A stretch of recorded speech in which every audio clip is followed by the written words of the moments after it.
This episode was produced on Darwell land. Sovereignty was never ceded. This podcast is recommended for mature audiences.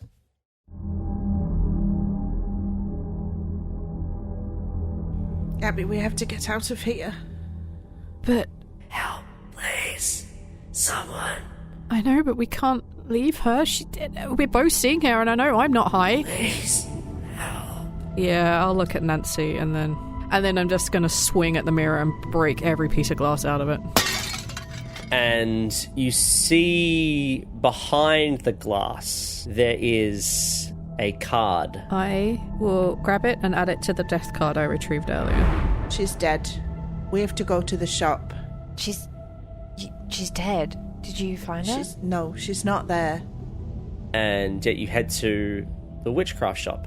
In, quickly. I think maybe look for a book on the tarot cards, if you can figure out what they mean. The upright hanged man is about sacrifice, uncertainty, there's contemplation. I'm moving the trunk. I'm trying to figure out where the hell this light is coming from. And then the reverse is stalling, stagnation, avoiding sacrifice. We're waiting for a tarot reading. We've been here for 15 minutes, but Natalie hasn't shown up yet. Are you here for a tarot reading? We were here first, so you're going to have to wait in line. Not too long after that, you find the death, which signifies profound transformation, rebirth and growth, that sort of thing. Whoever lit this candle is down here. They cannot have not heard me pull this thing and open the door, so I'm going to go down enough to look. Hand up against the wall. I think this is highly inappropriate. She'll cooperate, but she'll be like, this is highly inappropriate. I'm married, and... But the reversed meaning is this stagnation, inability to change, clinging to the past. Oi, pig! Get your hands off her. You've got no grounds to search her. You know as well as I do. Shut the fuck up! You cannot search her. Marcey's just like, Nancy's not helping. Fear of transformation, delayed endings, that sort of thing. What? I don't have a car. I don't have a car. You don't have a car? Then what's his car key for? I don't have a car. Ten of Wands, it's signifying a heavy burden. And it's essentially just poor Baker up on the wall, a bunch of creepy ass stars and some fire. Having a heavy responsibility that you have to uphold or maintain. I'm gonna try and make a run for it. My hope is like the guy in the shop didn't see me, right? And then the reversed, releasing your burdens, asking for help, setting boundaries, finding balance, that sort of thing. I'm kind of just gonna try and go to the pub and blend in and just be like a normal dude who needs a drink. Well, he spotted you. He saw you run out. He doesn't know me. Who's that? Who's in here? It's me. It's Abby. Who's Abby? Someone's broken in. Find them now.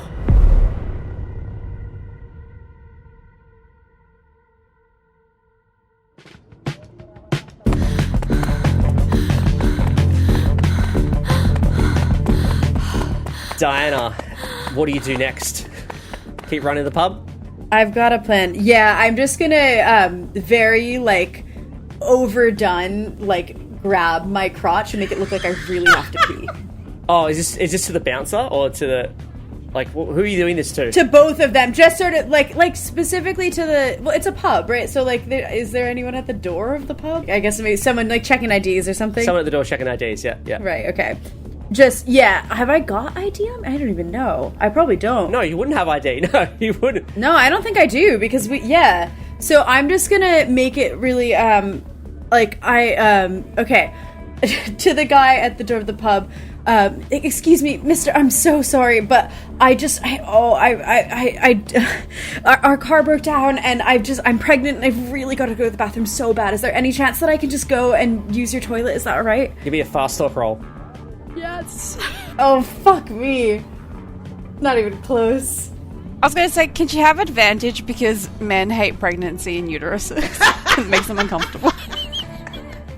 You said it on me. Have a bonus die. Go on. Yes. Oh, good. Why can't I roll anything?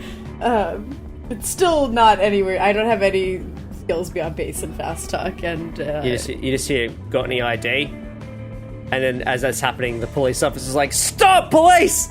And he's going to try and tackle you. I am going to pee my pants. Works for some mammals, that's for sure. Back in the cellar. Give me a sanity roll first up.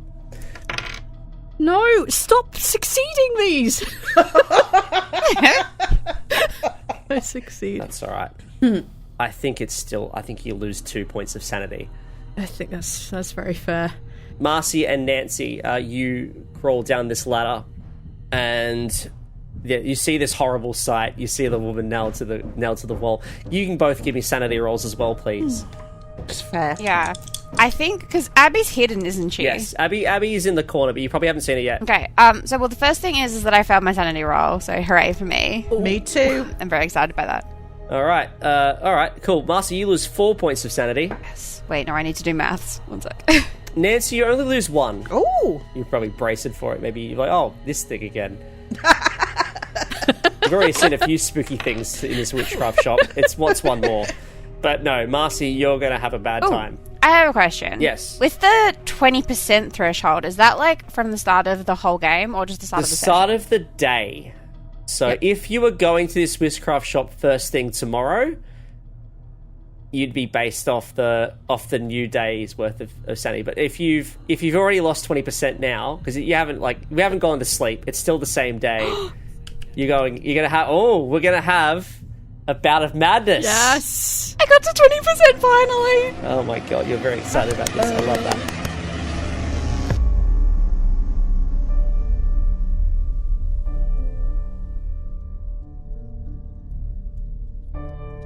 The Fumbled Anthology presents The Burning Stars, a Call of Cthulhu scenario written by David Conyers, adapted by Alex Green, starring Danica Nowakowski as Marcey Jones, Jamie Mercado as Diana Kessler, introducing Liz Dwyer as Nancy Cartwright, and special guest from the sprouting Actual Play podcast, Volonda as Abigail Waters. Alex Green is your keeper of arcane lore. And everyone else. Chapter 8. The Devil.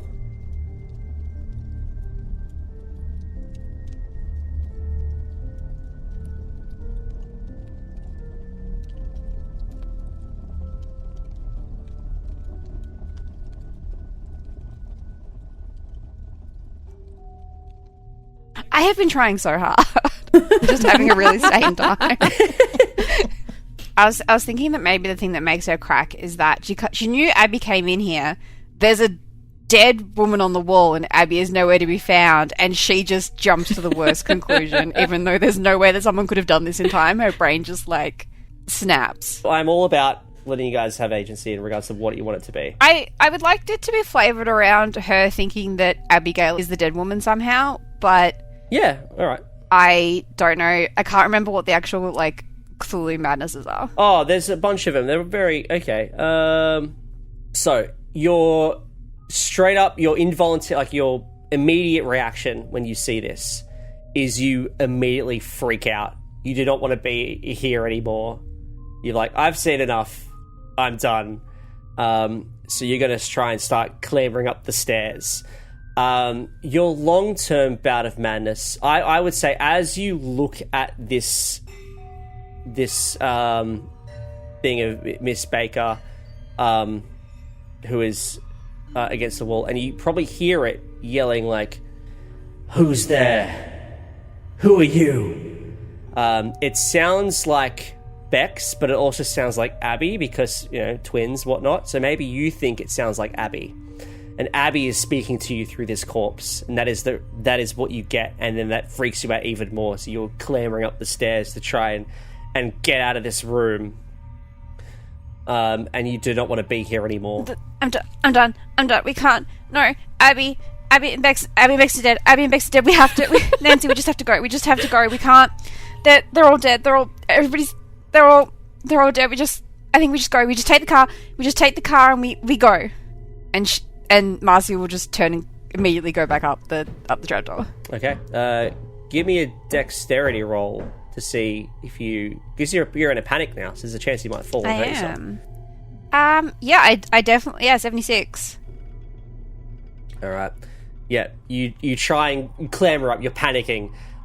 You miss a step and you fall. And... you land, like, square on your back.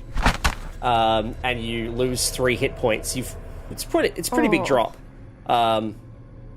You probably hear like a crack. You probably just hear like a bump, and you may have maybe slightly concussed. You feel really dizzy and nauseous as you sort of move your way up. Nancy, what are you doing at this point? When I see Marcey fall off the ladder, I'm going straight over to Marcey to kind of... Oh, I actually do have first aid. Maybe I'm just going to properly check her over. Shall I? You can do that. First aid roll. Yeah, absolutely. I've changed dice. Let this be instruction to it. Oh, no, well, I did at least succeed. Yeah, 59 on a 65. So, yeah, maybe there's no bones broken. Okay, yeah, so... Marcey, you gain a hit point back as Nancy checks over you, but you're still panicking. Meanwhile, Abby, what are you doing? I think I may have just, blood is pounding in my ears at this point because I think, oh shit, Bex is probably dead. So my pretense of, very carefully undoing these stars from the ceiling is completely gone. I'm just going to jump up, grab as many as I can, and use my weight to break them from the ceiling, and I'm going to throw them on the candles, and I'm also trying to bolt out of the room. Okay. But obviously I throw them, and I turn and I see my friends at the bottom of the staircase think, oh, that was a bad idea. But it's too late now. Give me a strength roll to see how many you pull out. Sure. Extreme success. Oh yeah, you pull off heaps of them. Probably get like half a dozen, maybe more. You just sort of jump up, you just grab a bunch and you pull them down, and you hear these sticks sort of break off and twine breaks off, and you just start throwing them. I'm assuming you're throwing them at the candles. Yep. I want to burn this thing to the ground. Yep. Fair. Okay. I think you can manage that. Meanwhile, over at the pub, the Imperial, you see Diana, the police officer's there. He wants to tackle you to the ground. What do you do? I'm peeing. Okay. So you're not gonna react. This is part of my reaction. I'm both scared shitless, but also I'm thinking this might, as a crazy plan, this might work. And as I kind of look embarrassed and clasp my hands over my body in a pathetic attempt to stop the fact that I'm very clearly peeing my pants, I am going to just sort of look at the officer and just say, I'm so sorry. I had to go so badly, and I mean, I can't imagine you know what it's like, of course, being pregnant, but it just, oh gosh, this is so embarrassing. Okay, he grabs you, and he pushes you up against the wall, and you hear the sound of handcuffs being removed from pocket, and you feel yourself about to be handcuffed. Do you react at all? Yeah, I'm like, wait, why? What are you doing? Why am I being arrested? Are you going to fight back, or are you just going to let this happen? No, I'm not going to fight back because that seems stupid, but I am going to try and talk my way out of it. Sure. Okay. Yeah. He handcuffs you, and he's like, "Fuck, you stink." It's the hormones. And he's all right, Senior Constable Robert, Spundagee Police. You're under arrest for stealing a car. You're under arrest for breaking into a shop. Come with me. And he sort of grabs you away. And you probably hear the jeers of, like, all these drunk going, hey, you get us, as you're carted away. There's a police car nearby, which he's trudging you towards. And he's just like, the fuck were you doing? What the fuck were you doing, honestly? Like, he was born fucking yesterday. As he leads you towards the police car. I'm just gonna let it happen for now, because he clearly doesn't give a shit about what I have to say. So it seems a little bit pointless to try and actually, like, talk my way out of it. Alright, he says, what's your name? I'm not gonna say anything to any of his questions. What's your fucking name? You ignored everything that I just said to you. Why does it matter? Oh, we're gonna play that game, are we? Alright. He's gonna keep searching. Man, I told you the truth. And yeah, pulls out a ball. It's like, is this yours? Yeah. No? Not gonna say anything? Fuck it. Alright. Puts it on the boot of the police car. Hey, give that back. You got any weapons on you? No. She's got no ID. You been in trouble with the law before? No. Alright. Well, we'll fingerprint you back at the station. And he opens up the paddy wagon, puts you in the paddy wagon, and you're in the paddy wagon. Incredible. It's a relief to be in a car I didn't steal. Car you have a legal right to be in. As you sit in this police car, the back of this police car, handcuffed, smelling like piss, you hear a commotion outside. It sounds like people yelling. Not drunk people having a great time. It sounds panicked. It sounds like something horrible is happening outside the police car. And then you just feel this massive, like, shake as something hits the police car hard. And you hear another big thud, boosh, and another thud, boosh, and another thud, boosh. And as you sit there, scrambling to try and, I guess, loosen the handcuffs so you can find a way to defend yourself from whatever is trying to get in, you can see the little slit, the slit in the door, like a bit of perspex glass, and you can see eyes, so many eyes looking back at you. You hear a scream.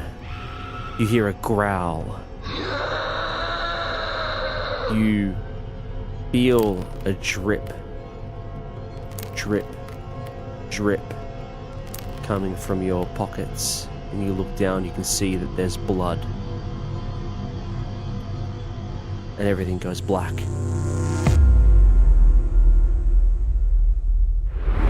Back in the shop. So Abby has set the back of the cellar on fire. You hear this voice saying, "What are you doing? What are you doing? Someone get down there now! Someone get down there now!" I think I'm gonna help Marcey and Nancy up because I've just come out of the random part of the cavern with fire going up everywhere. I'm seeing them on my exit route because I don't want to fucking be here right now. And yeah, I'm just gonna like help Marcey up to her feet and like start pushing her and Nancy up. If she sees you, she's gonna scream and push you. We have You're dead! You're dead! You're dead! No, I'm not. I'm just. We have to go. We have to go. I've set this whole place on fire. We have to leave. They're dead. They're dead. They're dead. They're dead. They're dead. They're dead. Everyone's dead. Everyone's dead. You're dead. Beck's dead. Oh god, we're gonna die. We're gonna die. Everyone's gonna die. Stop saying that. Just get out. Just move. So they're dead. It's all right. We're going to be dead if we don't get out of here. Up the ladder. You head up the ladder, and as you reach the top, you feel soil as you hit the top of this cellar that you're in, and you pull yourselves out of this hole, and you are in a forest. You look around. It's dark. There is a wind howling through the trees. And you see these lights, these torch lights that are surrounding this old cabin just in front of you. It looks as there's probably a dozen, maybe more people, and they're standing sort of surrounding this cabin. And as you sit there in horror, thinking to yourself, how did we get here? You see one of them turns to look at you. And then the other one turns to look at you. And then another. And then another. And then they start walking towards you. And they start running towards you. And you're frozen there as you feel this wind whip up. And you see this figure rising from, looks to be some sort of puddle, this large puddle that was surrounding this cabin. And you see this creature, this thing that you can't quite see. It's translucent, but it's sort of is appendages and tentacles sprouting everywhere at it, and it sort of rolls towards you in this horrible caricature of something walking, and it rushes towards you. You hear a scream, you hear a growl, and then everything goes black.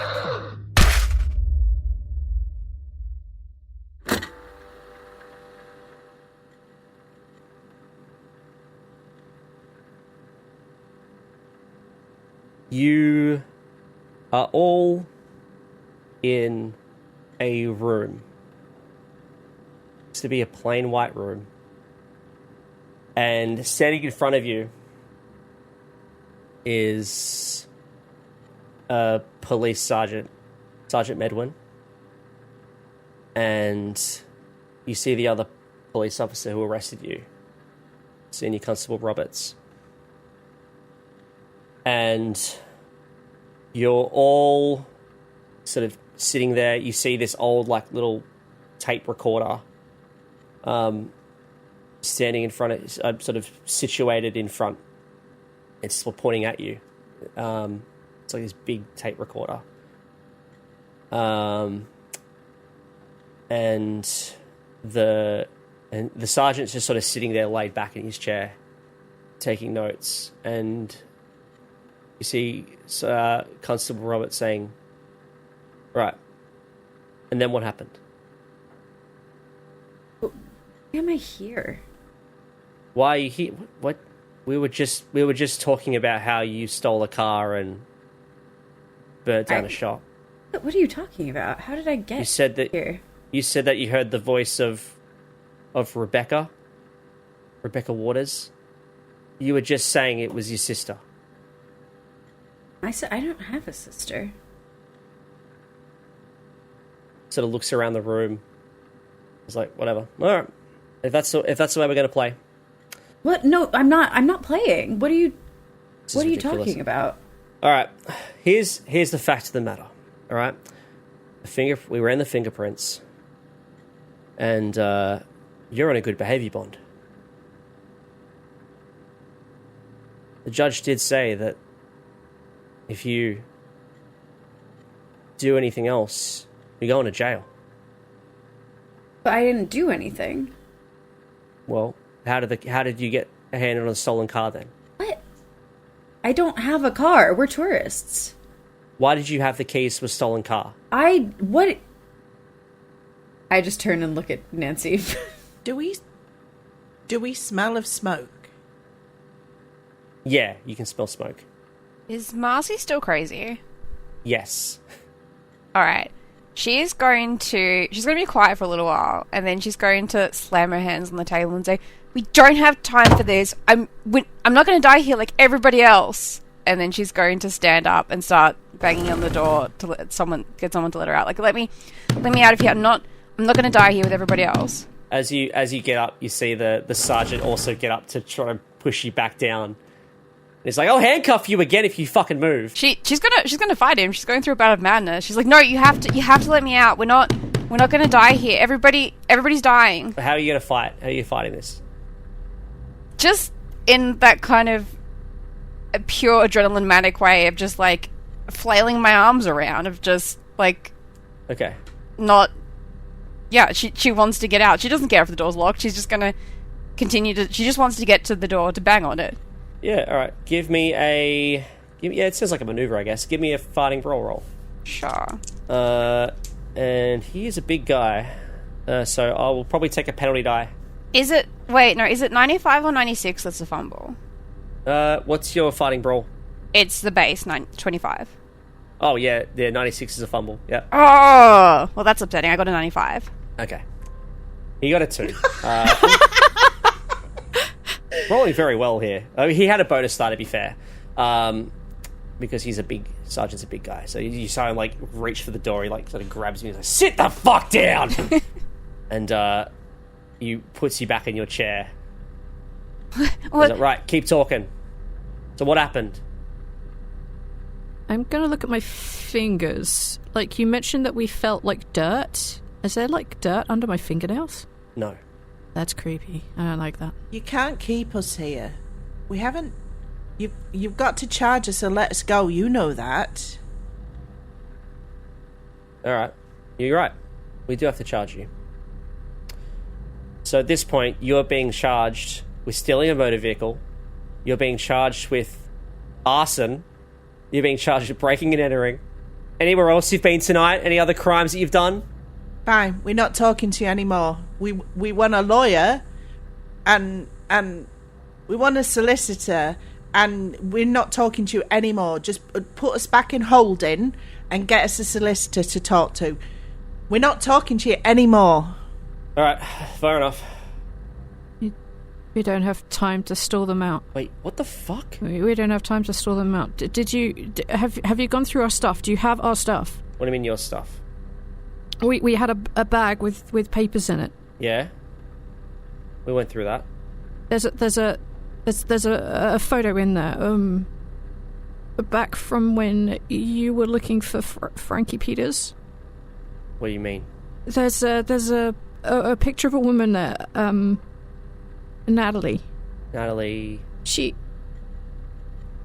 You can speak to anyone who went to the witch shop today. Natalie was working there and she looks exactly as she did 20 years ago. Exactly. You've aged. The other people that were there have aged, but she didn't. Dude, there is something really weird going on. I thought Miss Baker ran the shop. Yeah. But she wasn't there when we went to see her today. Ask anyone who went to the shop today. Natalie was there. Well, you went to see Joe? No, we went to the witch shop because weird shit has been happening, okay? We've been finding these weird cards everywhere, and if you looked at the shop, there's a dead woman down there who's speaking the voice of my sister. Everything is fucked up. Just go through our stuff, put it together. You're not fucking stupid. Alright. I hear. Yep. There's a corpse in the cellar and it's your dead sister and she's talking to you. Alright. I hear you. And you probably catch, like, him take a little, like, side-eye to the city council, like, alright, sure. Have you looked? Sorry? Have you looked? Have you looked in the cellar? Have you done any of these basic police maneuvers? Any of this? Mate, no one's been to the cellar because it's been burnt down. The fireys are still putting out the fire. Check it out. Alright. Check it. Check any of our stuff. You will find everything I've just said is true. Just check it out. Alright, we're done here. And they press the button on the recorder and you can hear the stop. Hey, Copper. Yeah. Who else was out in the forest with you then? What are you talking about? I think we saw you in the forest. Who else was there? What the fuck? Are you crazy? No, you are crazy. Fuck it, forget it. Oh, she's gonna fucking get off again like they always do. Crazies. Alright. And they're just playing with the recorder at this point. And, you see them both. They take the tape, the cassette tape, the little tape that they pull it out and they go to, take it into a back room and you're just sort of sitting there by yourselves. The four of you, what do you do? Marcey is white-knuckling the chair because she wants to leave, but she can't leave, and she is just disassociating really hard, trying to like reconcile the things. I have a question about this place that we're in. So I'm assuming we're in one of these places where they like are questioning us. They usually have a two-way mirror. That is an American thing. Bundagi police station would not have that. It's probably just a room, like a blank room. Okay. Is the table made of metal? The table is probably made of like a metal sort of, like just a cheap metal table, yeah. Yeah, so kind of like one may consider vaguely reflective. Yeah. Cool. I'm gonna see if I can find any way of cutting open my thumb. My intention is to draw the symbols that were on the mirror on this table. Ooh, okay. I'm gonna need a intelligence roll to see if you remember what they look like, and then an occult roll. Oh man! To see if you do it properly. I think my occult is like fucking all. So yeah, you're asking a lot here. Yeah. I'm gonna say fail. I don't have enough luck to get it under my occult. So you cut your thumb. I'm not sure how you're going to cut your thumb, because you probably wouldn't have anything you could use to cut yourself. I guess you could just say you maybe you bite it. Yeah, that's kind of what I was thinking. Like the worst case scenario, I can always bite my thumb. Like especially the bit around the fingernails. They're always the worst bits, right? I'm going to need a sanity roll, and you're going to want to fail this to see if you're insane enough to cut into your own thumb with your mouth. I have only done successes on sanity. I can clearly only fail, right? yeah, absolutely. Woohoo! Fumble 99. Oh yeah. So this whole ordeal, I'm gonna say you're gonna lose some sanity. I think, but doing this because it is a very drastic action. You lose 3 points of sanity. I think the fact that you've been sort of transported to this room, you're freaking out. This is the only option left. So you just you take your thumb and you just bite the skin clean off, and it's painful. It hurts so much, but you just start so scribbling into the mirror of the mirrored metal table, but you can't quite. Would your roll have passed an intelligence roll perhaps?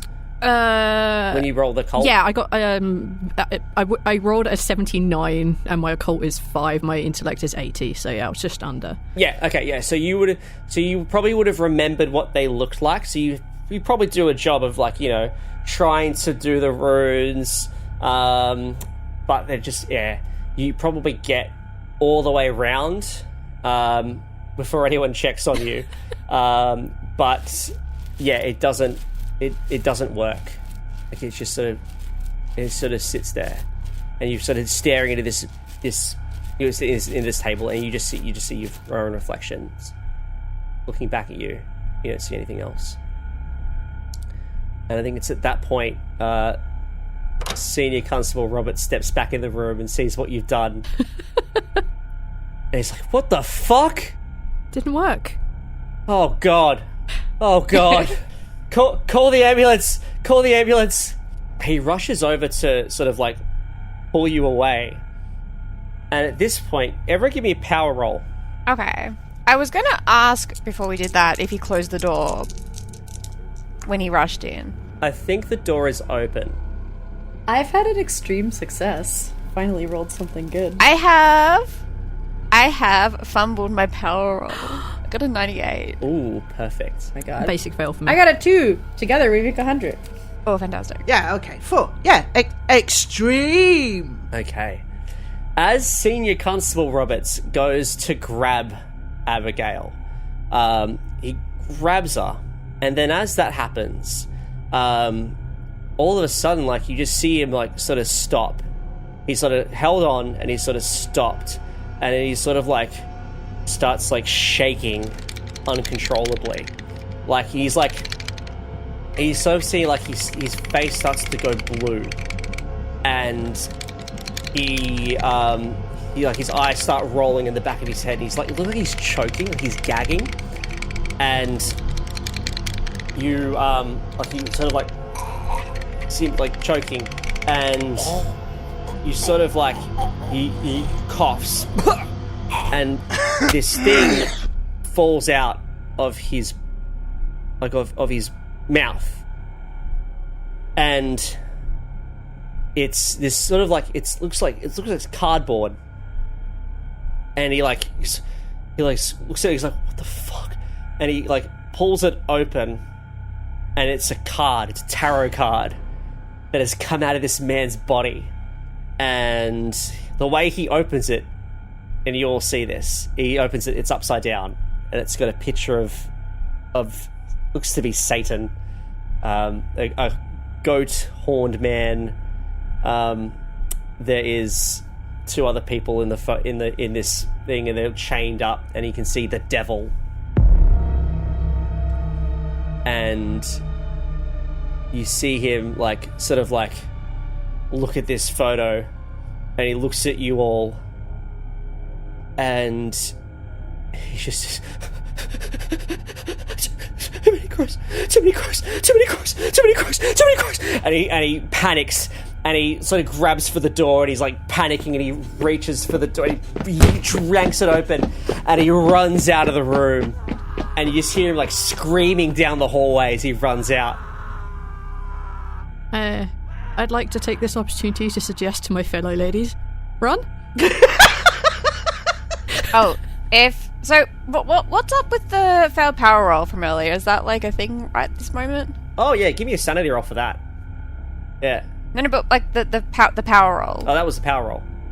Okay. I succeeded. Well, I mean, I've obviously failed because I have like no sanity. You're gonna lose another. Oh no, you're still in a bout of madness, so you won't lose sanity for this one. Yeah, I was gonna say, Marcey's hyper focused on getting out, so maybe she doesn't even see it. She's just, the second he comes through the door, and if he doesn't close it immediately, she just runs. Well, he grabs Abby, and Abby's clearly dead. So like, you just yeah. You probably just attribute to the fact. Oh yeah, it's what happens when you touch a ghost, I guess. Fair. This makes sense, and yeah. Oh my god. I'm already out the door. I'm just like, yeah. You run out the door. The police. You're in a police station. That much is true. There's like, sort of like police paraphernalia on the walls, like little like safety guides, like make sure you ask them these questions, that sort of thing. And you can see like the little cassette tape is in this little counter, just outside the front door. Oh, so it's at the door of this interview room. And yeah, there's like a little office space, and then beyond that there is like the front kiosk. It looks like it's like a house. I'm assuming, like, yeah, you could probably assume it looks like the inside of a house, but it's been fitted to look like an office. So that's the vibe that you get when you enter this space. There's no one around. It's quiet, and you are heading out into the middle of the room. What do you do? You just looking to leave? Marcey just wants to get out of spaces. She wants the fresh air. She'll feel safer, I think, when she's outside. Yeah. Okay. You run out of the room, and you sort of probably like bound the front desk, and you run into the like the kiosk area, and then out of the place. The rest of you, what do you do? Following Marcey. Yeah, need to get hold of Marcey and try and stay together again. Yeah, I'm with them. Yep. I am. As soon as this guy lets go of me and I look around to see everyone else is also bolting, I am also bolting. Like, that's the plan. On your way out, you probably spot your bag. It's sort of sitting at the desk, so you can probably take that if you wanted to do that. I'll grab it. Yep. So you head out into the street, and yeah, it's like really dark. It's late, like 2 a.m. almost. You can see a police car is out the front, and there is. Give me a spot hidden roll. See if you notice anything interesting about it. It's dark. You might not notice this. No, Marcey doesn't notice anything. Marcey is just... 97. Oh my god. Is that a fumble? Oh, no, it's not a fumble. Odd success. 69. Nice. Nice. Fail. Oh. Abby, you instinctively see the police car and you start to panic a bit. And then you realise that there is the glass, the window, the driver's side window of the police car is smashed. Like, slightly smashed. Is there anyone, like, around? Is there anything obvious that has hit this? Like, you know, a brick or anything like that hanging around, or a person looking pretty sus? Yeah, you look closer and you can see it looks like a bullet hole. Cool. I find the ladies and I try and make us leave in any direction away from this car. I think... So Marcy's still essentially just trying to get out of town as fast as possible. I think she would see she would be like, car fast, and then go towards car. Okay. Yeah. It's still a police car. Yeah. In for a penny, in for a pound, right? Yeah, she's just car fast out of town. She's not... She does not care. She's car faster than run, car fast out of town. That is the processing level she's at. I'm assuming everybody is ahead of me because I was the last one out of the room. I'm just gonna have to yell, like, and there's someone with a gun. They shot that car. Don't take that one. Just run. No, we need to get out. We need to get out of town. We need to get out of town fast. We can't run out of town. We need something fast. We can find literally any other car that isn't the police car. That is the most obvious, recognisable thing in the world, and it has a bullet hole in it. Even I'm not stupid enough to steal a police car. Marcey, no! I'm going to grab Marcey and drag her to the street with the rest of us. You're going to have to drag her. I'm going to fight Marcey. I'll help you drag. Yeah. Okay. Alright, sounds like we're doing a posed fighting brawls. Oh, Marcey has rolled a 3. No! Oh, that's pretty good. Oh my fuck. And I've rolled a 47. Ha! I've rolled a 91. So both of you failed, and Marcey rolled an extreme success. Yeah, Marcey rolled an extreme. Marcey pushes you both off and grabs the door handle of the police car. Yeah, it opens up, and you see, or you immediately get hit with it looks like someone's fallen out, and you sort of hit get squished almost, like you get forced to the ground. This big guy sort of falls out of the car on top of you, and you can see Mr. Medwin, Sergeant Medwin, has a bullet hole in his head, and he's bleeding on top of you. Marcey just starts crying. And further in the car, you see in the passenger seat, Mr. Pickman is looking at you and saying, "Where would you be off to? Where do you think you're going?" I would like to take the big dead dude off my friend. Yep. And I'm gonna help her to her feet, and we're gonna run. Love that for us. Yeah. Does Mr. Pickman have a gun? You don't see a gun. Yeah, we're just literally hauling Marcy's arse out of the car park. Okay. So where are you running to? Away. We're running away. Away. Out of town or in towards town? It's the middle of the night. Everyone in the pitch is now dead.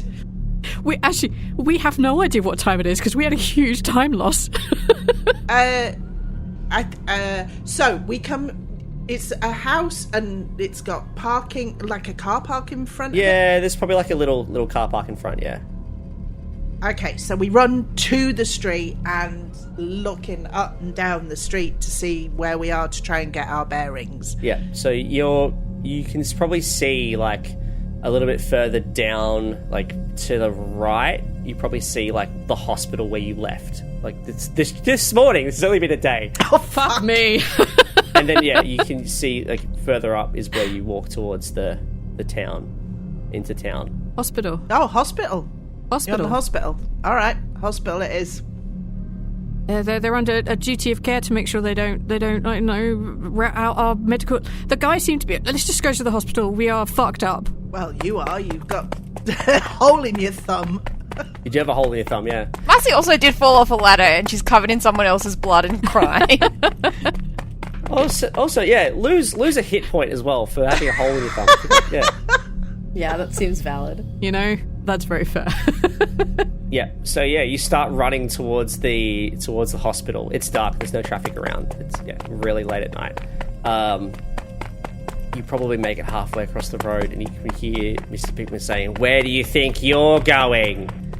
And you continue running, and then like he just appears in front of you, and he's like, just sort of his hands up, and he says, No. This is not how this is supposed to work. I would like, if we are running, I would like to just run into him. I want to rugby tackle him. Hockey tackle. Hockey tackle! Thank you, hockey tackle. Back to the old days. Clearly the bruiser on the team. Okay. Yeah, give me a fighting brawl roll. Alright, dice. Don't fuck me. We need to win this. It's a 93. Shut up, fail. He got a hard success. You try to tackle him, but as soon as you touch him, you feel this incredible burning sensation.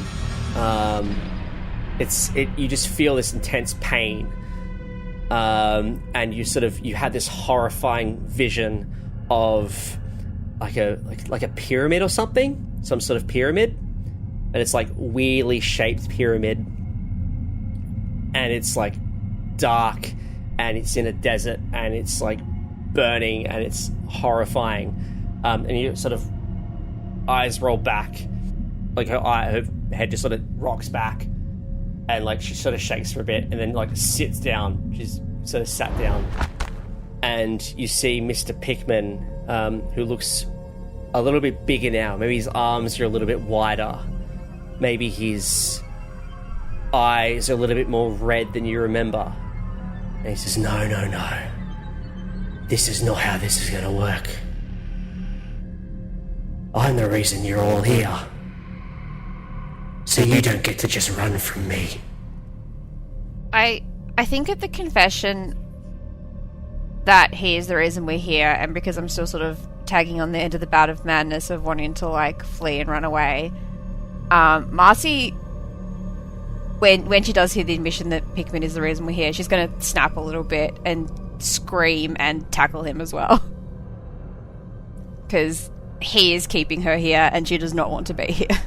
I think what happens there is that he, as you try and go for him, he sort of grabs you by the throat, and he sort of lifts you up, and he's sort of holding you up there, and he's sort of gesturing to the rest of you, and he says, No, this is not how this works. You all have a job to do. You need to find that girl, and you need to put an end to what these people are up to.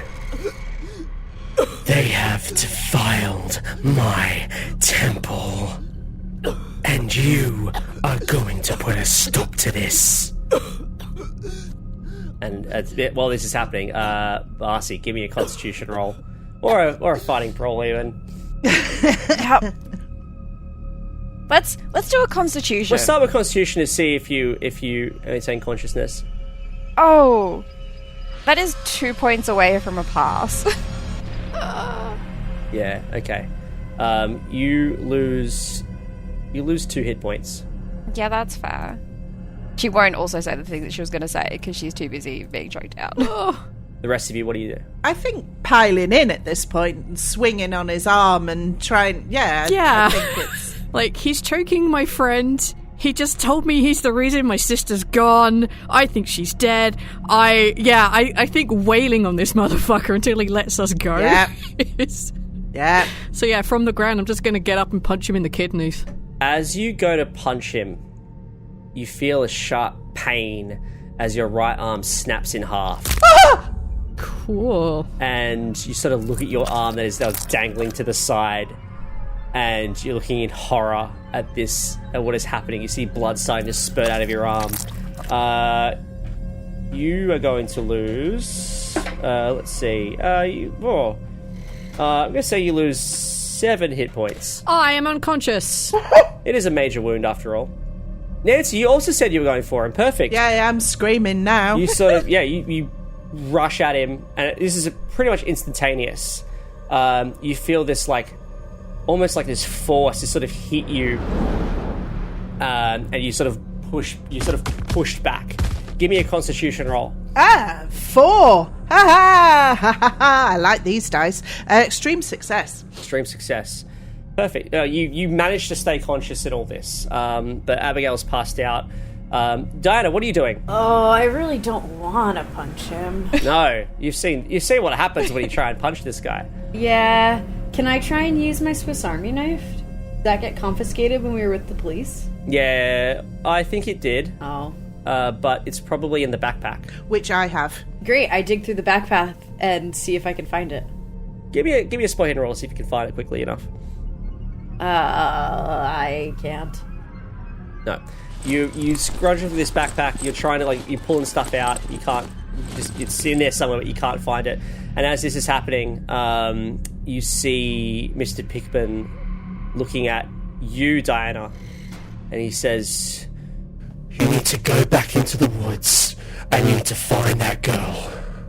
Because if you don't, I will make your life a living hell." And then as that happens, you see Marcey's body, her arm just starts twisting, and you hear the cracking of bones. And then her other arm is being twisted back with this invisible force, and then you see, her whole body starts to twist until it resembles you're rinsing out the water in a tea towel. Oh my and you just see her body just basically rip in half as Marcey goes limp. And I think at this point, give me a sanity roll. Yeah, that's fair. Just Diana? Abby's passed out. Didn't see it. I saw it though, right? Yeah, you saw it. I'm rolling sanity. Oh, I am so sane for all of this. I failed 61. Yep. Oh, No. you can do it, guys. I believe in you. 4. You lose 4 points of sanity. Okay, I'm mad. Oh no. Let's see. Diana, you lose 1 point of sanity. Yeah. Yeah. It's terrifying. Okay. What do you do? Well, oh god. Okay, I don't think I realize that Nancy's insane here, right? So I'm just gonna grab Nancy and the backpack and start running. As this happens, Nancy sort of looks at you and says, We have to listen to him. We need to go into the forest and find her. and it's not her voice. It sounds like Mr. Pickman's voice is talking through Nancy at this point. I, drop Nancy's hand like something's burned me. And then as that happens, you hear a growl and a scream, and then everything goes black. No!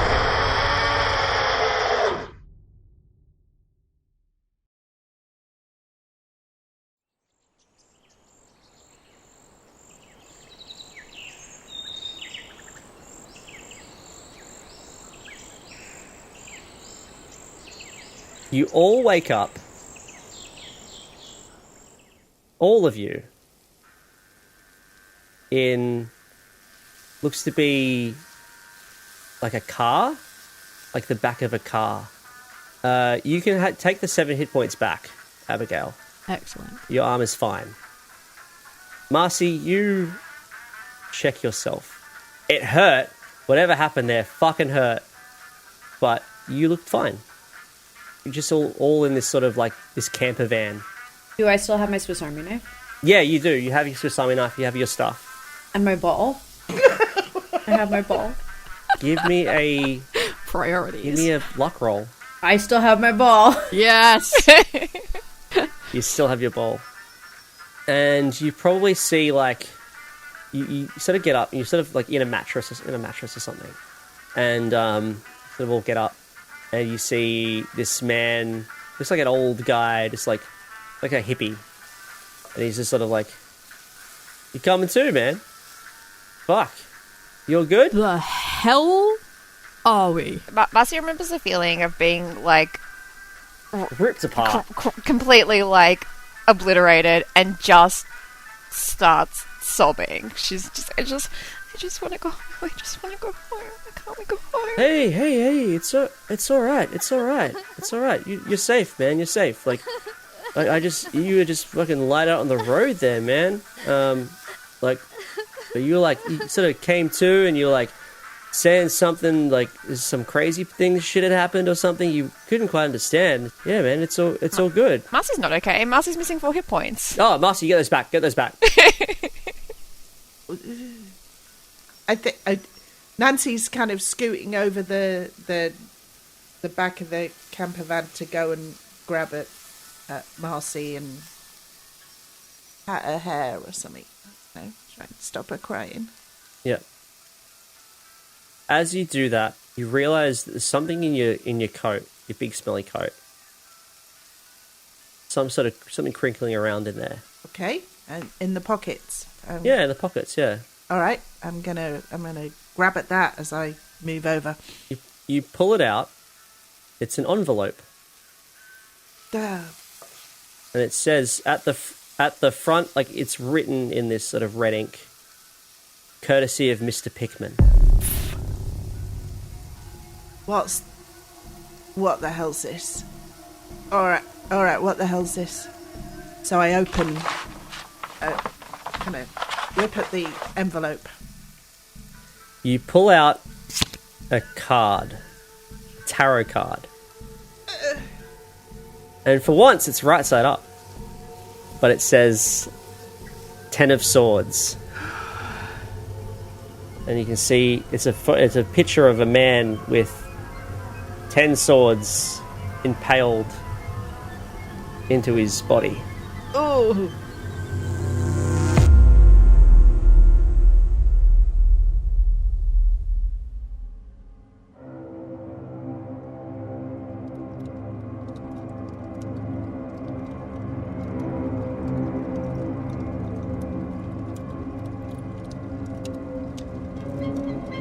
You have been listening to the Fumbled Anthology. New episodes are released every Sunday. For more information about the podcast, you can check out our website, fumbledanthology.com. Join us. You can also find us on Instagram and on YouTube by using the link in the show notes. And if you're feeling extra generous, you can check out our Patreon via the same link. If you enjoyed the episode, please consider shouting at us from the void by rating us on your chosen podcast platform or by leaving a nice review or comment. Every bit you do helps us grow our podcast. Thanks again to our guest player, Volonda. If you wish to hear more from them, check out the Sprouting Actual Play podcast on all your favourite podcast platforms. Thank you for listening. See you next week.